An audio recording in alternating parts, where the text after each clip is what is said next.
Okay, got audio? Yeah. Okay, game essentials. Okay, key areas of gameplay. Let me copy this, keep that there. There are 5 key areas of gameplay to consider during your turn, and considering each of them in the following sequence will ensure that nothing important is missed out. Read any reports to help you assess the situation. Orders, move, attack, and reinforce units. Politics and diplomacy, declare war, monitor developments, invest in diplomacy. Research, invest research chits. Military production, purchase units, deploy new arrivals. Okay, so there are 5 key things to actions to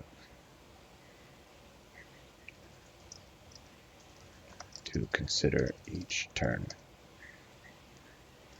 Reading reports, issuing orders, politics and diplomacy,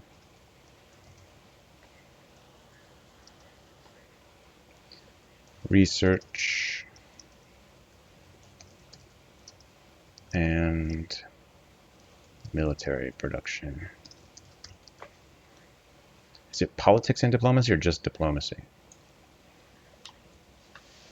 Okay, whatever. Hotkeys.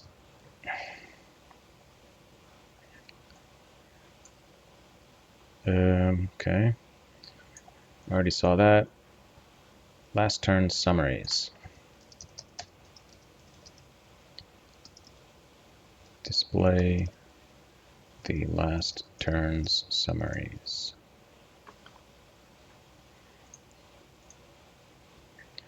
R, show reinforceable units.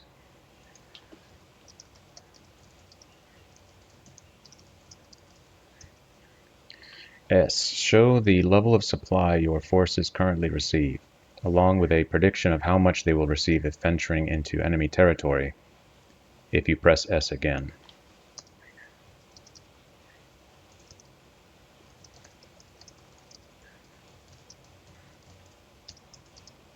U, show upgradeable units and resources.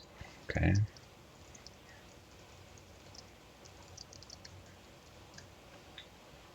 Page up, page down. Okay.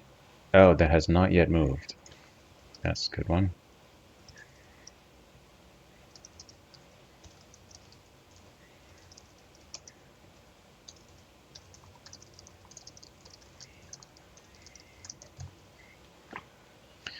To set a path, hold down Control, then select a route. Space.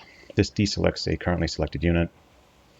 Shift. Select this to see how far a carrier that hasn't yet moved can attack. Okay, that's from the World War II game. Scroll map. Map zoom controls. Diplomacy, end turn, reports, maps, new units, options, purchase units, quit, research, save, to undo, move. Oh, okay. Undo moves by land units. Okay.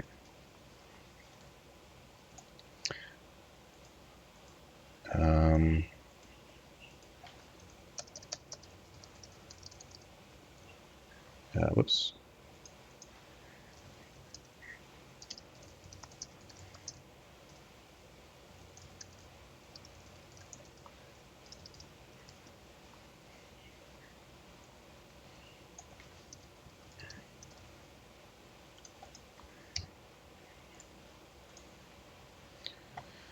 Major and minor powers.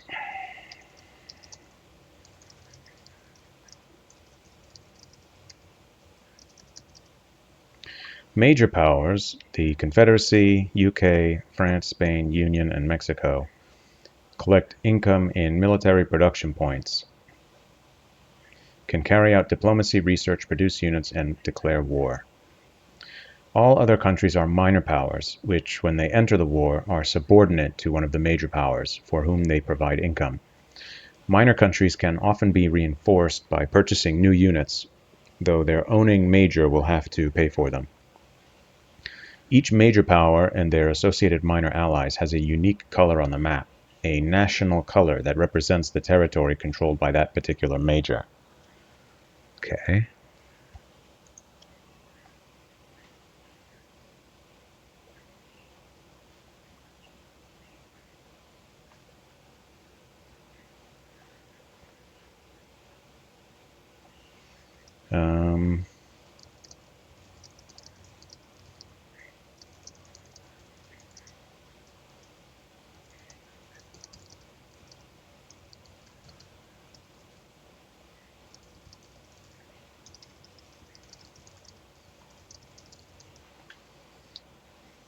So I guess by reinforced.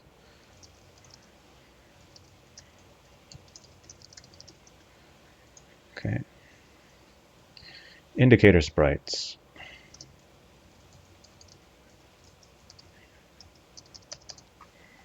Any unit that has not yet used up any of its potential movement is considered active and will display a flashing sprite on its lower section. Units that have moved, but that still have attacks and are in range of attacking an enemy unit are set to indicate the normal unit activation symbol flashing.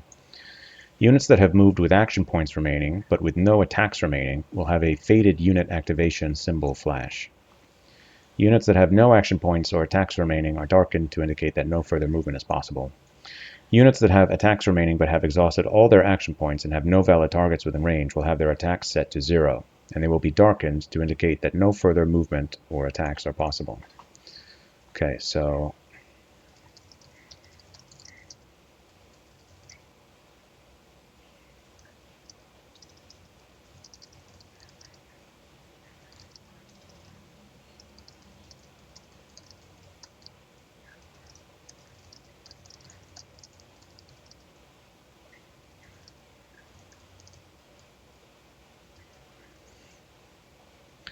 orders. Actions use action points, which determine their movement range. Dynamic movement. Units that haven't used up all their action points can continue to move until they have done so, even if deselected and reselected again later. Surprised units are those that bump into previously unseen enemy units during their movement.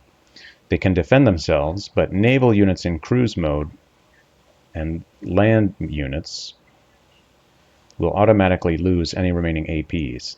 Submarines will have any remaining APs halved, and other units will have their remaining APs divided by 5. Okay. Mouse hovering. Hovering the mouse over a unit will display its unit info at the bottom left-hand corner of the screen in the game information area. Move attack. Left-click on the unit to see its potential movement range. Enemy units can be attacked by moving adjacent to them, if not already so, and left-clicking on them with your attacking unit selected. Units like artillery have longer ranges, so they don't need to move adjacent to the target before attacking. Each attack uses up 1 AP, and naval units that engage in combat will have their remaining APs halved. Okay. Passing through. Naval units that pass through an opponent's naval units have a 50% chance of losing 1 strength point for every enemy unit they pass through. Pass through. Okay. Specify a movement path. Press Ctrl on your keyboard and left-click to select individual waypoints. This can be very useful when trying to avoid accidentally passing through any naval minefields. Moving artillery into empty enemy resources. Okay.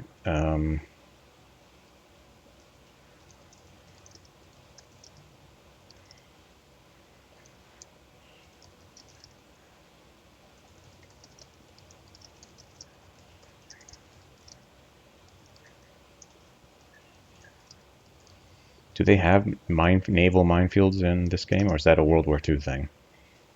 A World War I thing. Moving artillery into empty enemy resources. Press Ctrl, and rather than bombard the enemy-held resource, the artillery unit will be able to move in and capture the resource. Forced March. Left-click on a land unit twice, and providing it is a unit capable of forced march, it it has a supply value of 5 or more, and it is not adjacent to an enemy unit, it will be able to move twice as far as usual, but for a cost in morale, which reduces its combat effectiveness. It will not be able to attack or capture enemy resources when doing this, and artillery doing this will be reduced to 1 shell. Cruise. Left-click on a naval unit twice, and providing it has a supply value of 5 or more, it will be able to move double their normal movement distance, but for the loss of 1 supply point. It will not be able to attack when doing this. Regular amphibious transports and submarines are the only naval units that cannot cruise. Rail move. Right-click on a land unit with a supply factor of at least 5 that is in or adjacent to a railroad that is linked to at least one resource with a strength of at least 5. This will provide the opportunity to move the unit for a cost in MPPs to any connected resource on the railroad that also has a strength of at least 5. In previous games in the series, this function was known as operate, or operational movement. Swap. Select one unit, press Shift, and select an adjacent unit you wish to swap it with. There is a morale penalty for doing so, and both units will have a maximum of 1 action point after swapping. Unless the swapped units have already done so, they will still be free to attack or reinforce. Providing they aren't adjacent to enemy units, they can be upgraded. Sleep. Right-click a unit you do not intend to use for a while and select this option. This will prevent its icons from flashing and also remove it from the sequence when cycling through unactioned units using the page up and page down hotkeys. Transports. Use these to move troops by sea between friendly ports. Amphibious transports. Use these to move troops by sea to land on hostile shores. All units apart from Marines have to be loaded in friendly ports. Enemy naval units and fortress defenses will fire on amphibious transports that halt in an adjacent hex, even if only temporarily prior to landing. Note that neutral majors cannot embark units into amphibious transports. Okay.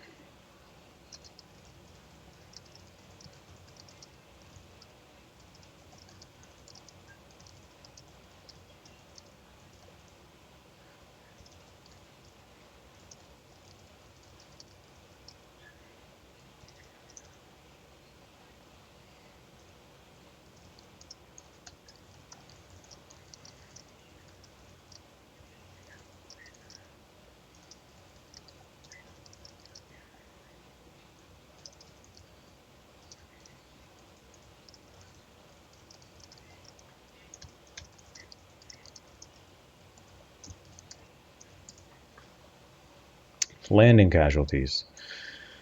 Units unloading from amphibious transports may suffer landing casualties, potentially losing a proportion of their strength, especially when landing in bad weather.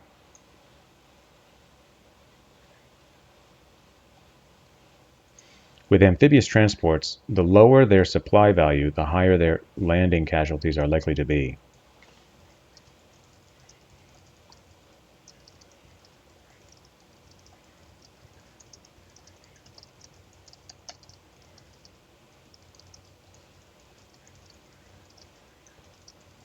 Okay. Reinforcing units. Increase unit strength up to their maximum, 5 or 10 depending on unit type, though some experience will be lost in the process, and supply can limit the ability to do this. Note that naval units, with the sole exception of torpedo boats, can only receive a maximum of 5 strength points per turn. Elite reinforcements. Increase experienced units' strength by 1 point per turn, up to 3 strength points above their maximum, depending on the number of full experience bars they have. Okay. Upgrading units to increase their combat factors. Renaming units. Customize unit names, though names within each type must be unique. Disbanding units. Do this to recoup some MPPs, though naval units cannot do this, nor can land units adjacent to enemy units, nor any forts.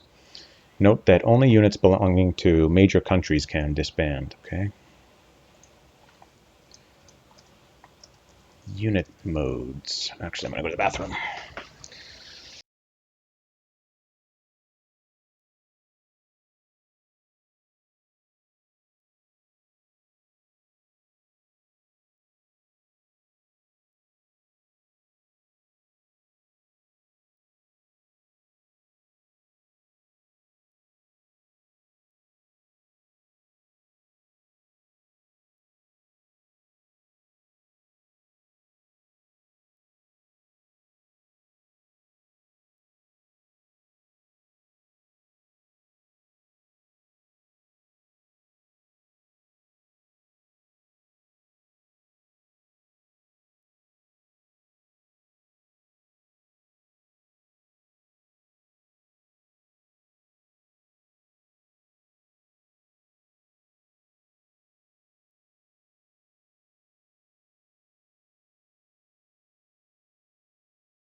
Got ya. All right, there we go. Where was I? Go back up here.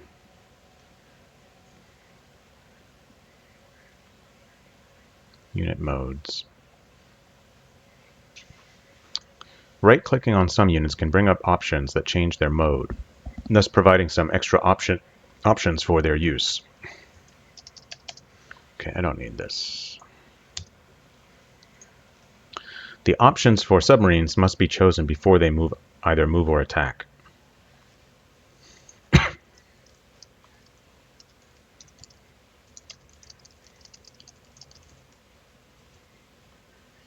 HQ, auto assist, or manual. The last two are options for manually controlling which units are under an HQ's command.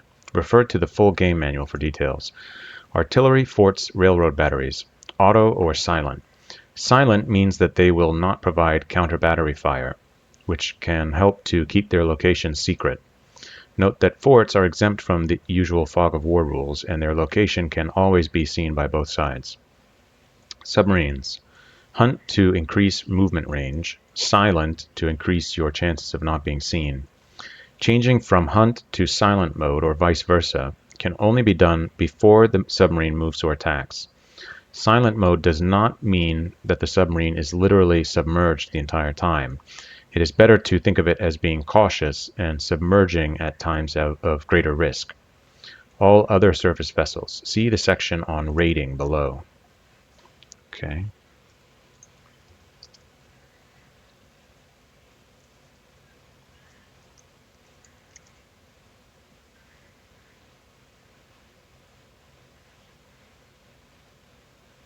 So why would a fort be silent?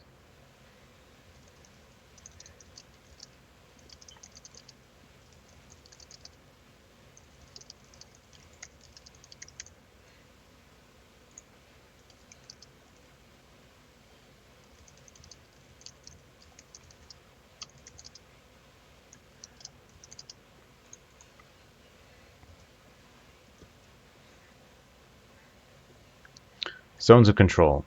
Most units exert a zone of control, hindering enemy movement in adjacent hexes. To determine the extent of the zone of control exerted, all units are assigned a category.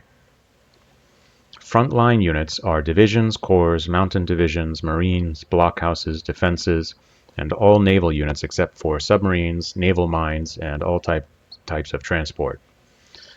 Support units are all remaining land units, apart from HQs and balloons. No zone of control units are HQs, balloons, submarines, naval mines, and all types of transport. Damaged units are units below strength 5, and they do not exert any zone of control. Naval units in port do not exert a zone of control. Okay.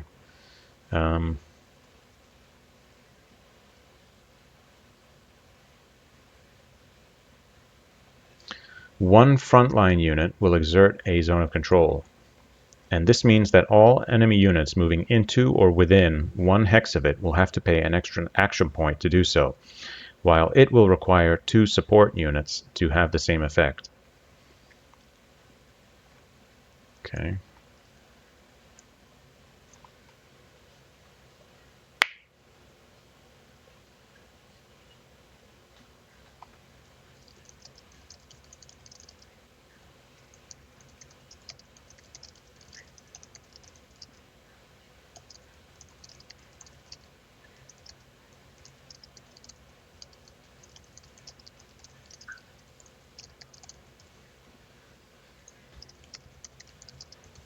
Okay, what's next? Whoops. Combat.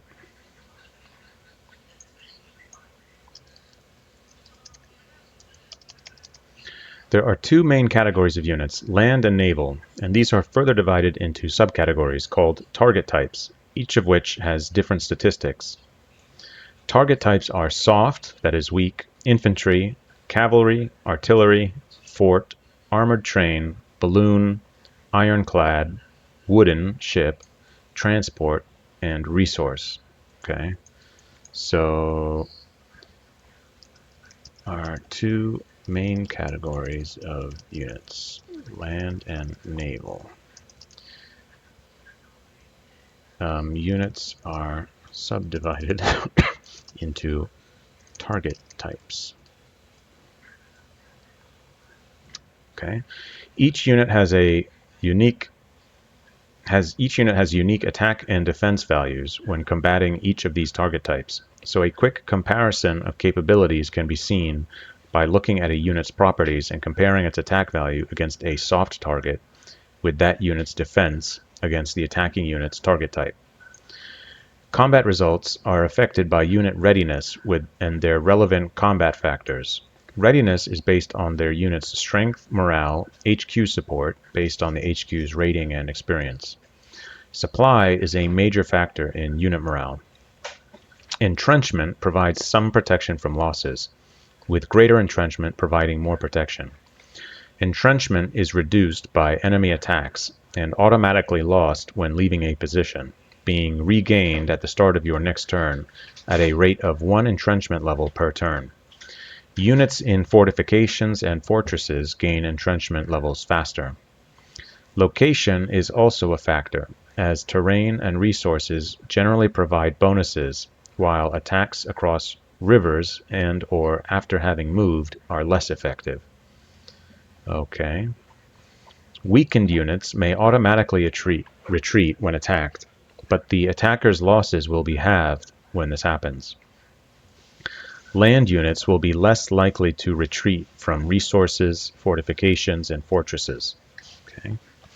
Units gain experience from combat, and experienced units will be able to avoid some losses in future combats, while in general inflicting higher casualties on the enemy. It isn't necessary to have full experience points in order for this to help, as some experience is better than none. Experienced units are to be prized and are frequently best used as spearheads or to launch effective counterattacks. Okay, let's try that.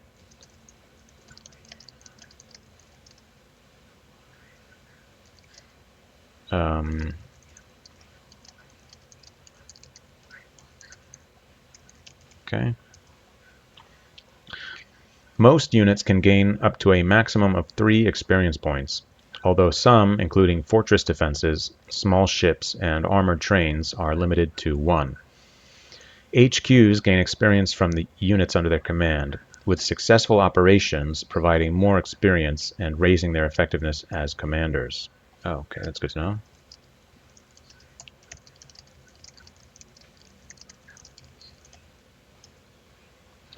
HQs, balloons, and transports cannot attack. Naval units lose 1 supply point every time they are engaged in combat. Raiding. Okay. Raiding enemy convoy lines is a good way of reducing their income and fighting spirit. Naval units, except submarines, can do this by moving either on or adjacent to enemy convoy lines.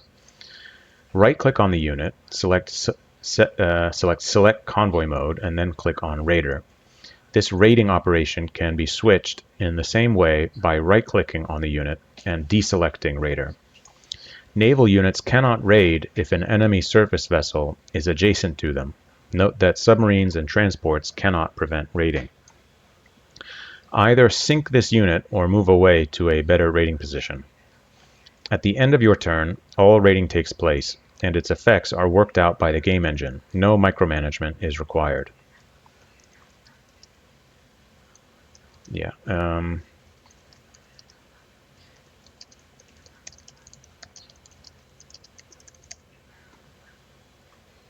Okay. Conquering countries.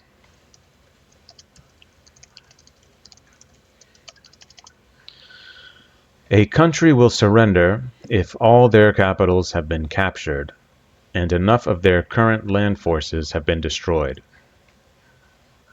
Okay.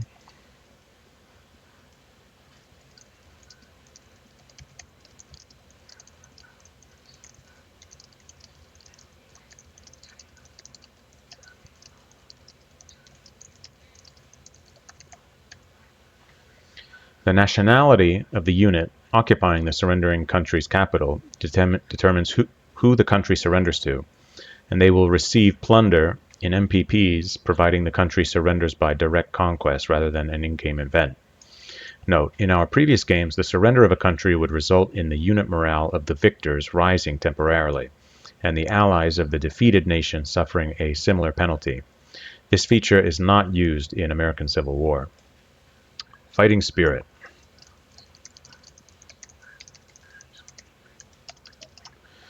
Note, in our previous games, this mechanic was referred to as national morale. Fighting spirit represents a major power's willingness to fight, and will be reduced when their resources are captured, casualties are suffered, and key locations are taken.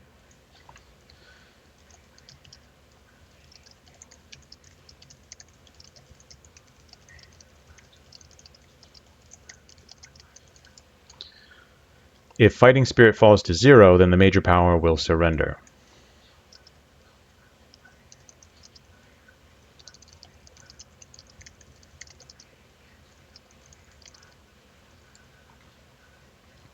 So maintaining fighting spirit is important.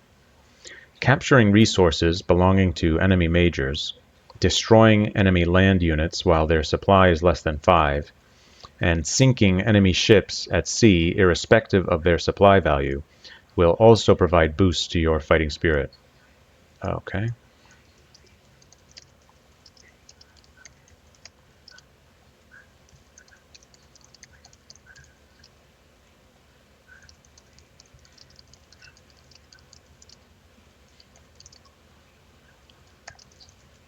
Okay. Taking key locations marked as fighting spirit objectives will either boost the occupier's fighting spirit or penalize their opponents, sometimes both. Plan your strategies accordingly, as taking these locations will assist your efforts to win the war. If a major surrenders due to having low fighting spirit, then no plunder is gained by the other side. HQs. HQ units are probably the most important in the game, as not only do they provide supply, but they also provide combat bonuses to units under their command. In particular, HQs with a rating greater than or equal to 8 will increase the prepared attack bonus of units under their command by 10%. Doesn't seem like that much. By default, HQs command 5 units within 3 hexes, though this can be increased by researching Field Telegraph.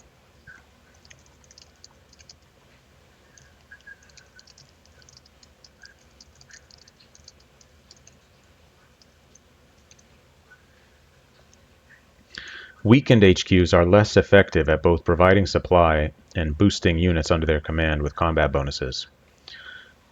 I should write down that.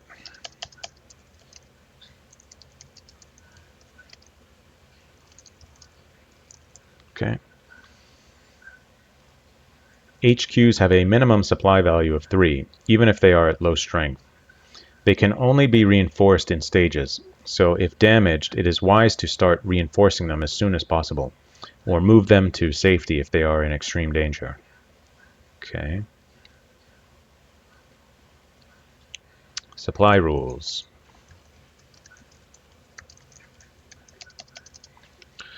Units receive supply from friendly resources in HQs, and unit supply is a major factor in determining combat effectiveness. Okay. General notes on supply.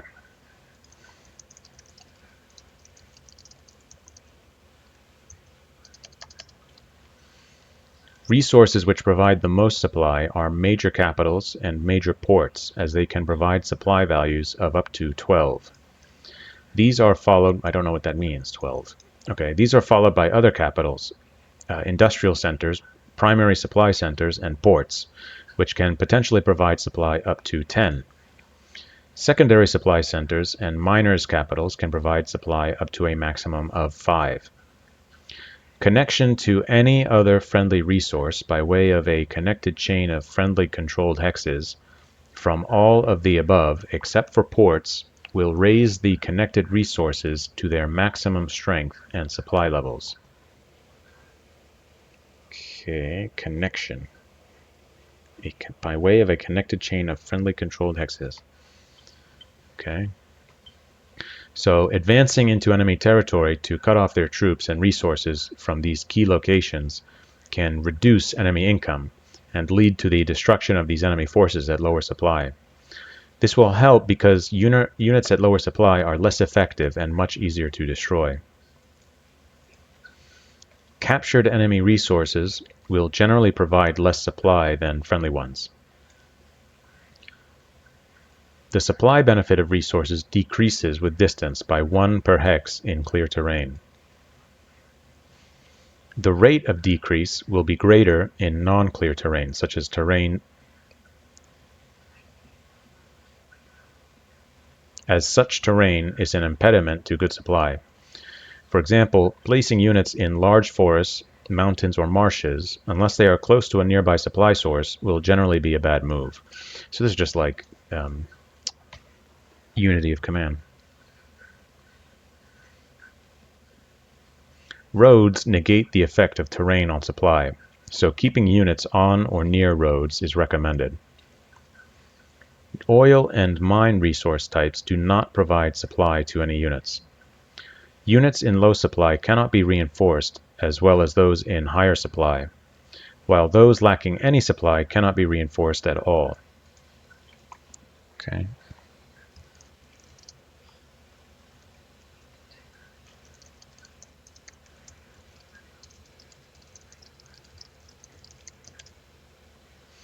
Naval units can only be reinforced in port, and with the exception of torpedo boats, they can only receive a maximum of 5 strength points per turn. So is there anything else I want to get from this?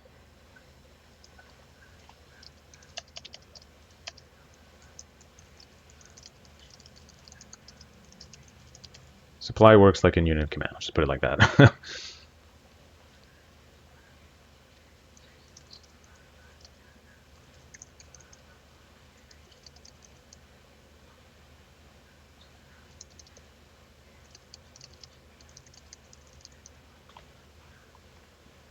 I'll put seems to work. Okay.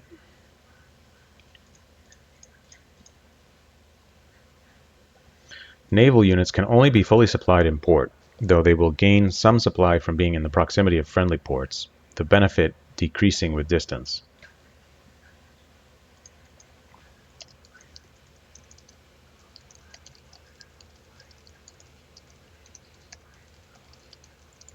Okay. Viewing supply.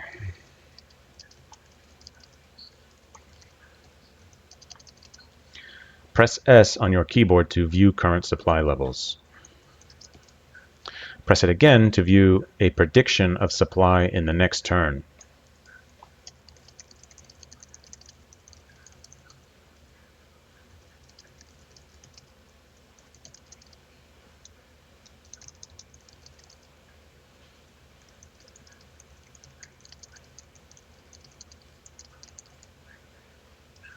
Including in currently enemy territory, should you seize that territory this turn. Damage to resources.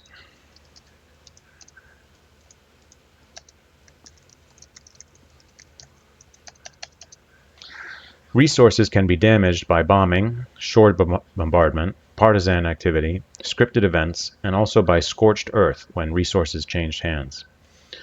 Resources damaged by any of the above will automatically repair by 1 strength point at the start of their owning side's turn.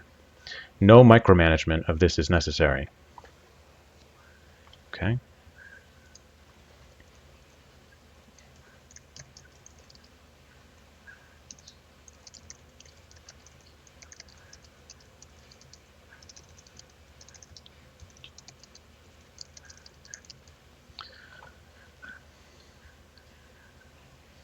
Any resource except for a major's capital or a fortress that has 2 or more enemy units adjacent to it will have their resource strength reduced by 1 point per turn until it reaches 0.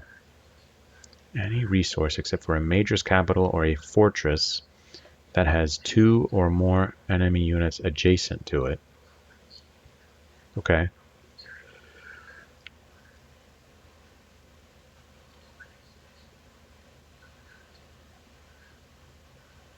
reduced by 1. If there aren't 2 enemy units present, then the resource regains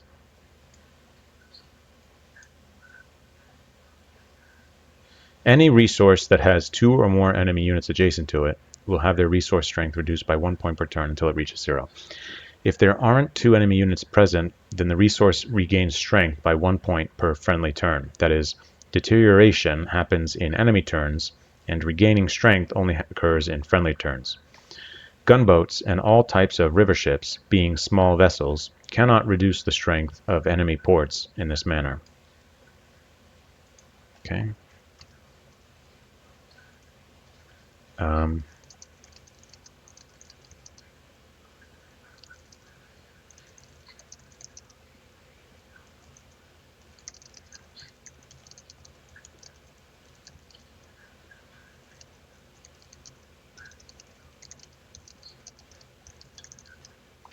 Okay. The presence of an enemy unit adjacent to a port will prevent that port from providing supply to any friendly land units. Destroying the enemy unit or driving it away will enable that port to provide supply again.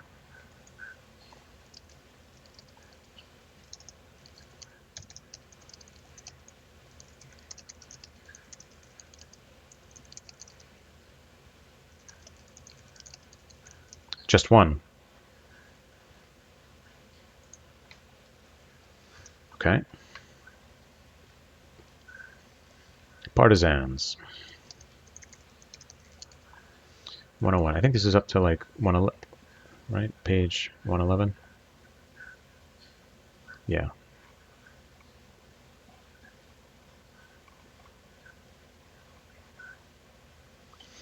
Partisan activity can be prevented by keeping units in or adjacent to their spawning hexes. Partisans may simply damage resources or launch full-scale uprisings, which will place a partisan unit on the map. These units deploy at strength 8, always have a minimum supply level of 3, and in difficult terrain, frontline combat units may be needed to deal with them. Okay.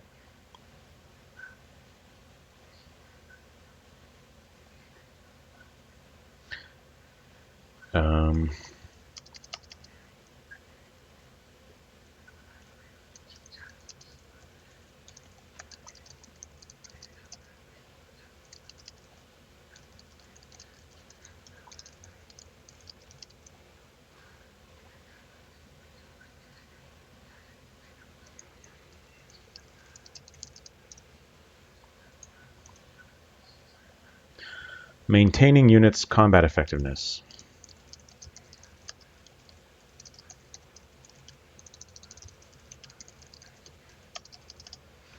Keep them in good supply. Have an HQ commanding them with the best available in the most important sectors. Reinforce units after they have suffered casualties to the maximum as soon as possible. Strengthen with elite reinforcements if they are available and you can afford the cost. After reinforcing, especially from serious casualties, if possible, rest the unit away from the front line for a few turns before committing it to combat again.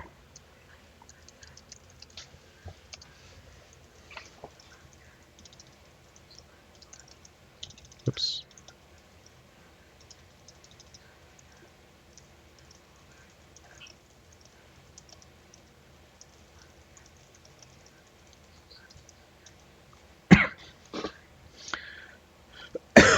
Research the automatic upgrade categories, as some of these will improve unit morale. The liberation of friendly countries that had been conquered and the loss of friendly countries that surrender will provide temporary bonuses or penalties to unit morale and readiness. So try to liberate anywhere that falls and not to lose too many allies. Decision events. During the game, you will be asked to make strategic decisions called decision events, where you will be given information and prompted to choose either yes or no. Further details on these events can be found in the strategy guide in the manuals folder, or you can access the guide from a button on the top right of the screen while playing. Okay?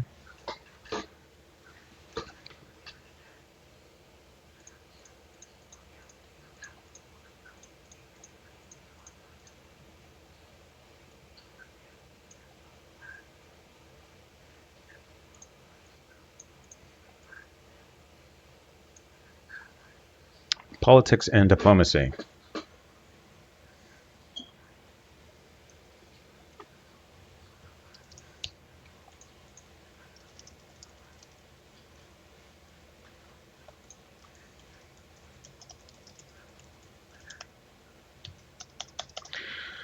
Major powers can declare war by going to the war maps, selecting the country you wish to declare war with, and then selecting the flag of the country you wish to declare war on. All active minors subordinate to either major will automatically become at war with that country too. It is also possible to see via the war maps the mobilization level of every neutral country by clicking on the percentage button. Neutral majors only produce a proportion relative to their mobilization level of their production capability, while neutral minors only provide income via convoys. Note, in the default American Civil War campaigns, a special rule applies preventing neutral majors from collecting any income, to represent their general lack of desire to involve themselves in the Civil War. Although if certain conditions are met, they can still send some MPPs via convoys.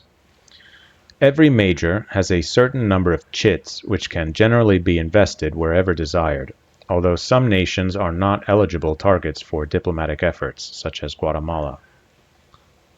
Okay. Every diplomacy chit invested has a 3% chance of moving the target country towards your side by 7 to 10% if it is a major power, with a 10% chance of that swing being 20 to 30% chance if the targeted country is a minor. If both sides are investing in a country, only the one with the most chits invested can swing the target country, and only their chits in excess of their opponents will count towards achieving a diplomatic breakthrough. Okay.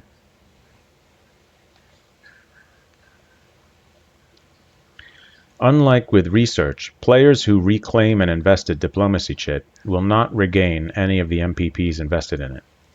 Once a country has reached 90% mobilization, it will automatically enter the war within a few turns.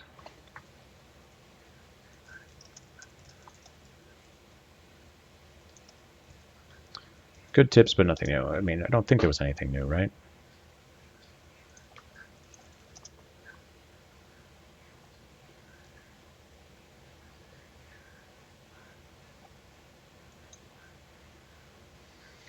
Weather. Rain. Weather effects on an individual unit are generally based on the weather in the unit's starting location and not its destination location. Interesting. Exceptions relate to amphibious landings. That's important to know.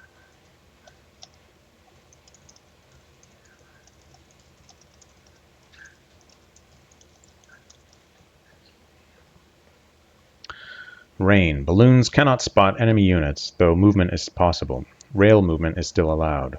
Mud. AP values are halved. Snow. With all units having a minimum of 1 AP. Sandstorms. Balloons cannot spot enemy units, though movement is possible. Rail movement is still allowed. Snow. Rail movement is allowed. Attack values are halved for all unit types. Balloons cannot spot enemy units. There is no AP penalty for crossing snowed over enemy-held river hexes. No amphibious loading is allowed from a snowed port hex. No amphibious unloading is allowed onto a snowed coastal hex. Okay. Frozen. Rail movement is allowed. There is no AP penalty for crossing snowed over enemy-held river hexes. Okay. Rail movement is allowed. Attack values are halved for all unit types. There is no AP penalty for crossing frozen enemy-held river hexes. No amphibious loading or unloading is allowed from or onto a frozen coastal or port hex. No transport loading or unloading is allowed from or into a frozen port hex. Okay. Storms. Attack values are halved for all naval unit types. Naval units not within 1 hex of a friendly port or on a coastal sea hex, that is, those fully at sea, may suffer some weather damage. This may be just a reduction in unit morale, or it could involve the ship losing strength. Note that due to the weaker construction of 19th century ships, storms are much more dangerous in American Civil War compared to our previous games. Be careful. Okay. Ice. Naval units trapped in ice can only move 1 hex until they are clear of the ice.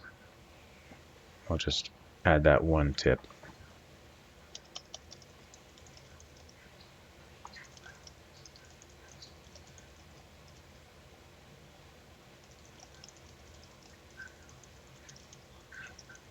Okay.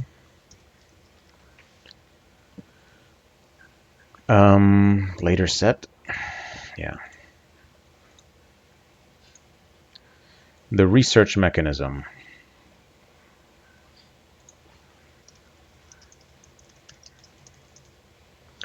For every chit invested, progress will be made at the end of each side's turn towards reaching their next levels of research.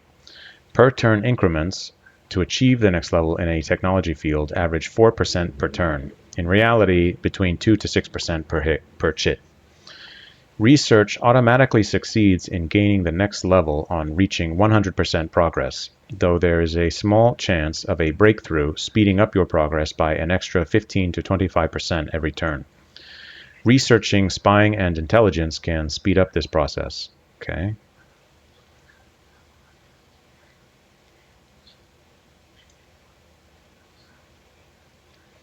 Chits can be recouped at 50% of their original cost.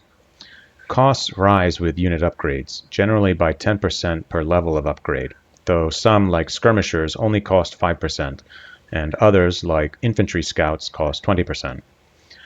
The notes which follow explain the benefits of each level of upgrade, firstly for manual upgrades, then for automatic upgrades. To benefit from manual upgrades, right-click on a unit once the research has been achieved and select Upgrade. You can upgrade some or all of the potential upgrades available. Okay.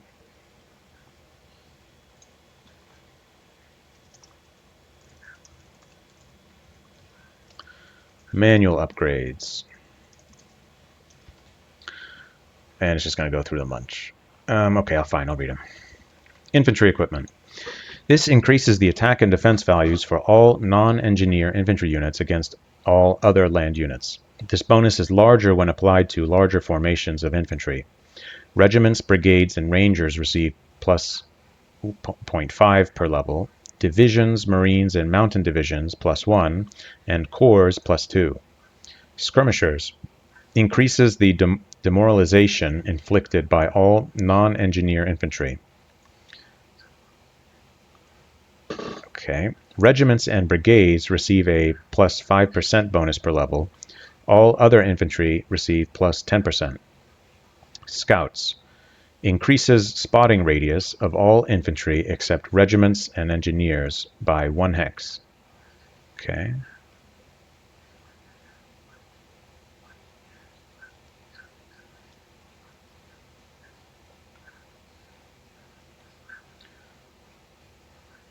Cavalry equipment. Increases the attack and defense values for all cavalry units against all other land units. Cavalry brigades and Indians receive a bonus of 0.5 per level. Cavalry divisions and cavalry corps receive plus 1. Field artillery increases the attack values of field artillery against all land units by 1 per level. Okay.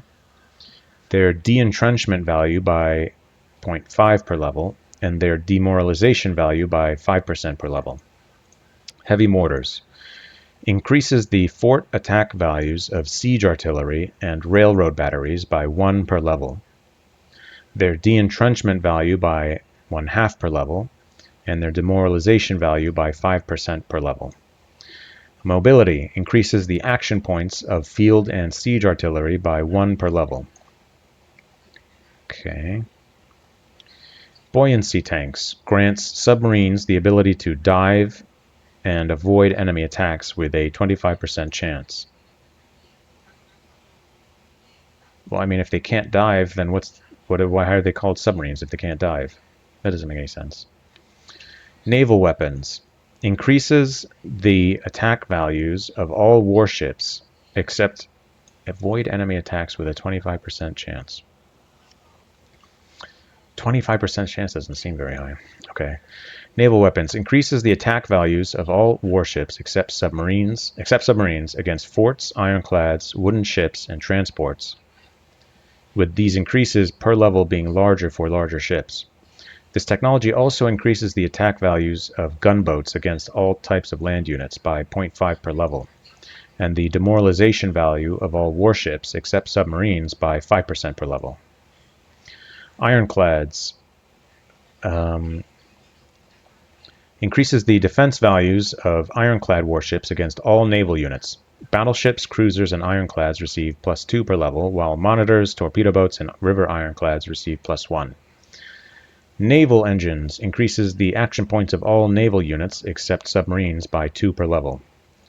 Armored trains increases the defense values of armored trains against all land units by 1 per level, and their action points by 2 per level.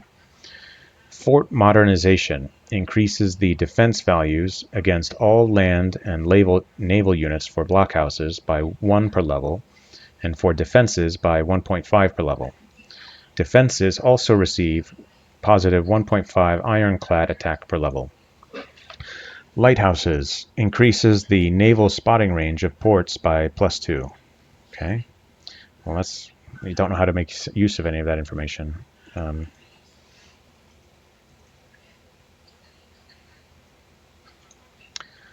Okay, what are we at? Automatic upgrades.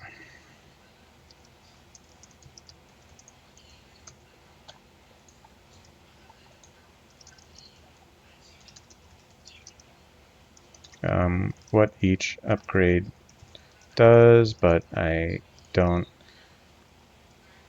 know how to make use of that information yet.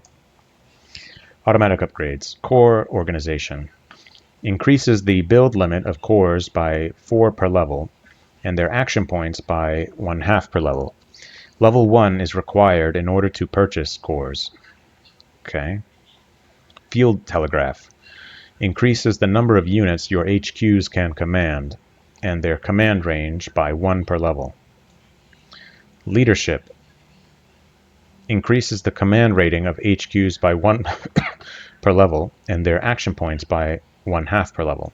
So these seem already much better than the manual ones, unless I'm missing something. Infantry tactics improves the unit morale of all infantry units except rangers and engineers by 10% per level. Divisions, mountain divisions, and corps and marines also receive 1/2 artillery defense per level, and all infantry units except regiments also receive 1/2 naval defense per level. Cavalry tactics improves the unit morale for all cavalry units, including Indians, by 10% per level. Also increases the build limit of cavalry divisions by 1 per level, and the naval defense of all cavalry units except Indians by 1/2 per level. Naval tactics. The naval defense of cavalry units. Like, where does that become useful? Is that like on the river, on the west, when you're getting hit by gunboats or something? Naval tactics increases the unit morale of all naval units by 10% per level, and increases the amount of MPP loss that raiding warships inflict on enemy convoys. Okay. Amphibious warfare increases the build limits of amphibious transport, LRs, and they didn't explain what that LR stood for. Is that long range? Yeah, okay, my mic's still working. And marines by +1 per level and +2 for regular amphibious transports. It also increases the action points of amphibious transports by 1, 2 for LRs, and the infantry and fort attack values of marines by 1/2 per level. Experimental submarines. This increases the build limit and wooden, ironclad, and transport attack values of submarines. Level 1 is required in order to purchase submarines. Experimental balloons.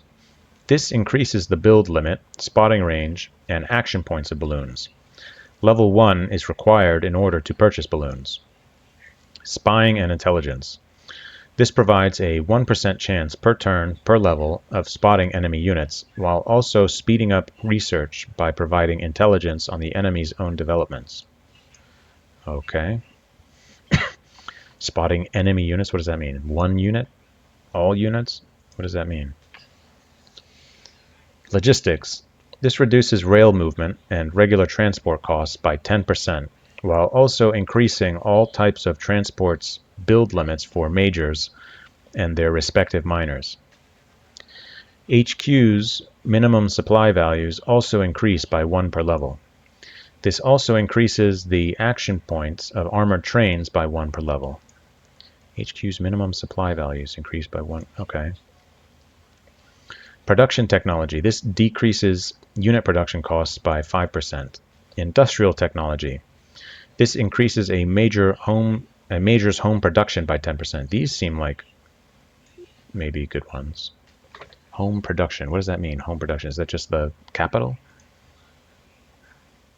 Or is that like all cities within the major country? These ones seem interesting. Okay, automatic industrial mobilization. Industrial mobilization. I'll just put a note here. These seem better than the manual upgrades.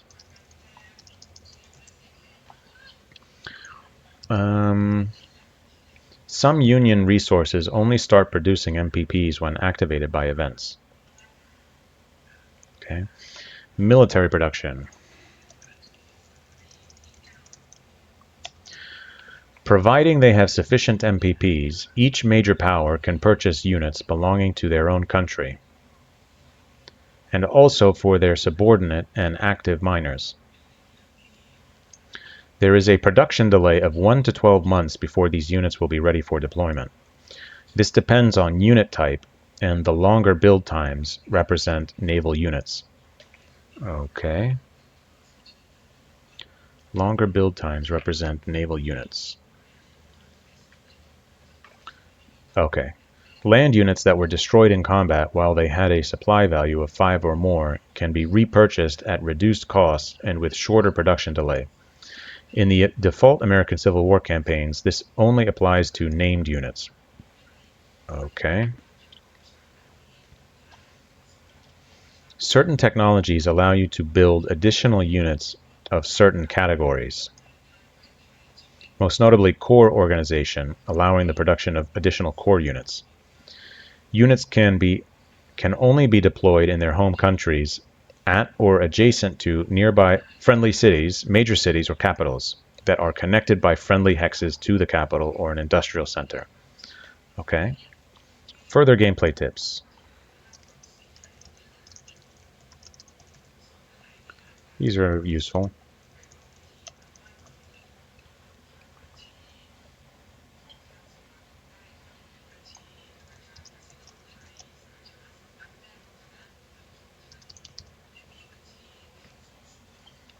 Is anything really new here?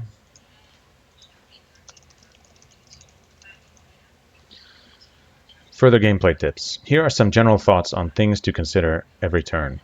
Reinforce or move to safety any battered units, replacing them if they were defending key positions. Look for any other key positions that aren't currently defended, but are threatened by the enemy, and see if you can place or move units to defend them. Now make your moves and attacks. Some useful things to know are that units that attack before moving will generally have more effect. Units attacking across rivers suffer a penalty, so try to cross elsewhere if possible. Use your cavalry, infantry with the scouts upgrade, or balloons to reconnoiter before advancing deep into enemy territory. Note that in American Civil War, most land units only have a spotting range of 1, making this more important than ever if your army is to avoid enemy ambush. They still haven't explained what balloons do. Is there a section on this? How do the balloons work? Manual upgrades, automatic upgrades. 2 seconds. This is the ascent. Oh, this is research. Okay, that's not what I want. I want balloons. Naval units, land units, balloons. Here we go. Lighter-than-air flight technology was in its infancy during the 1860s, with the Union Army experimenting with hydrogen-filled balloons early in the war. When moving, balloon units behave like all other ground units, moving more quickly on roads and being slowed by difficult terrain or enemy zones of control. Balloons have a large spotting radius, but unlike other units, they can only benefit from this during clear weather. They cannot attack enemy units and will likely be destroyed if attacked themselves. Balloons are limited to a maximum strength of 5. It doesn't tell me the spotting radius. Balloons become available for purchase once the first level of experimental balloons technology has been researched, and subsequent levels will increase their spotting radius and movement range. It doesn't say what the spotting radius is. That's wild. Okay. Where are we? Movement and combat. This one. Okay. Okay. Use your cavalry, infantry with the scouts upgrade, or balloons to reconnoiter before advancing deep into enemy territory. Note that in American Civil War, most land units only have a spotting range of 1, making this more important than ever if your army is to avoid enemy ambush. Maintain cavalry units near the front line when launching offensives so that they can exploit any successes. Damaged units need reinforcements and good supply to recover. Keep your HQs, artillery, balloons, and any other support units close to, but not in, the front line. You can sack HQs with low command ratings and replace them with better ones by right-clicking on the HQ. Consider whether you need to buy any units to either replace losses or for use in the near future. Plan ahead, as there will be a delay between buying a unit and its arrival. These are... Okay, so keep HQs, artillery, and balloons close to the front line.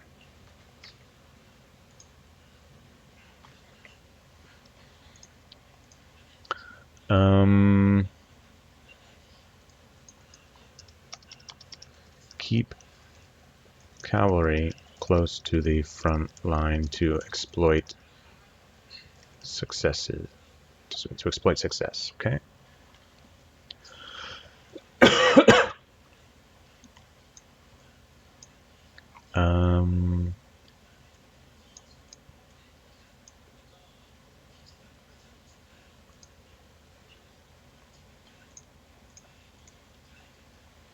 Upgrade any units that can be upgraded, but keep an eye on your available expenditure, as some upgrades are more important than others.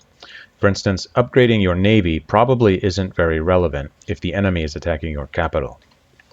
Consider whether you have any remaining income to undertake any research or diplomacy.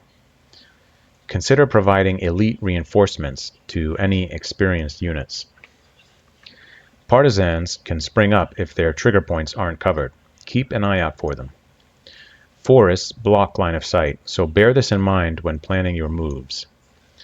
Check out the main manual and strategy guide in the manuals folder or access them in-game using the buttons at the top right of the screen. Have fun, that's what it's all about, so don't get too hung up on doing everything right the first time. It will come, and sometimes a decisive defeat is the best teacher.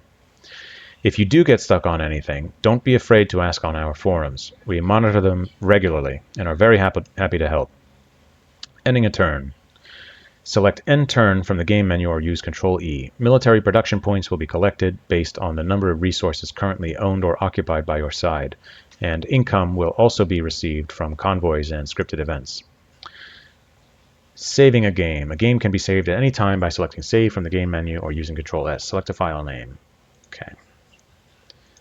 That's fine. Exiting the game. Winning the game. The victory conditions for each campaign can be seen during the game by clicking on Options and then the Victory button. Once the game is over, multiplayer passwords are set to null, so that items not previously visible under Fog of War will now become visible to both sides. Okay, well there we go. That's the end of that game. What was it called? Gameplay Essentials? Game Essentials.